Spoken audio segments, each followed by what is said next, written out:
بسم اللہ الرحمن الرحیم۔ السلام علیکم ورحمۃ اللہ وبرکاتہ۔ امید کرتا ہوں سامعین کرام آپ خیر و عافیت سے ہوں گے اور ایمان کی تازگی سے منور بھی ہوں گے انشاءاللہ تعالی۔ میں درود خود سنتا ہوں۔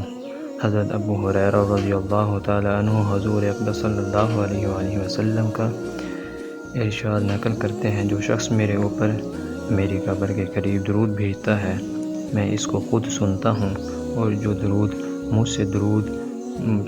دور سے مجھ پر درود بھیجتا ہے وہ مجھ کو پہنچا دیا جاتا ہے۔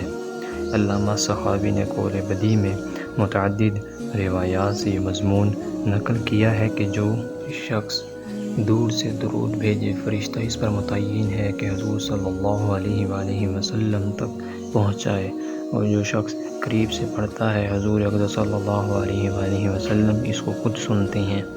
جو شخص دور سے درود بھیجے اس کے متعلق تو پہلی روایات میں تفصیل سے گزر ہی چکا ہے کہ فرشتہ اس پر متعین ہے کہ حضور اقدس صلی اللہ علیہ وآلہ وسلم پر جو شخص درود بھیجے اس کو حضور صلی اللہ علیہ وآلہ وسلم تک پہنچا دیں۔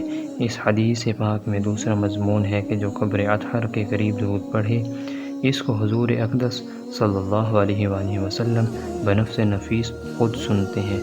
بہت ہی قابل فخر، قابل عزت، قابل لذت چیز ہے۔ اسی کے ساتھ ساتھ ایک اور واقعہ ایک اور بھی ہے، فرشتہ دور لے کر میرے پاس پہنچ جاتا ہے۔ حضرت عائشہ رضی اللہ تعالی عنہ نے حضور اقدس صلی اللہ علیہ وآلہ وسلم کا یہ ارشاد نقل کیا ہے کہ جو شخص مجھ پر درود بھیجتا ہے تو ایک فرشتہ اس درود کو لے جا کر اللہ جل شانہ کی پاک بارگاہ میں پیش کرتا ہے۔ وہاں سے ارشاد عالی ہوتا ہے کہ اس درود کو میرے بندے کی قبر کے پاس لے جاؤ، جہاں یہ دفن ہوگا۔ یہ درود اس کے لیے استغفار کرے گا اور اس کی وجہ سے اس کی آنکھ ٹھنڈی ہوگی۔ میرے بھائیو دوستو، حضور اقدس صلی اللہ علیہ وآلہ وسلم پر دن رات درود پاک لازمی پڑھا کریں تاکہ اس سے ہماری بخشش بھی ہو، ہمارے دنیاوی اور دینی مسائل حل بھی ہو سکیں۔ باقی آپ مجھے اپنی دعاؤں میں یاد رکھیے گا۔ مجھے اجازت دیجیے۔ اللہ حافظ۔ جزاک اللہ خیرا۔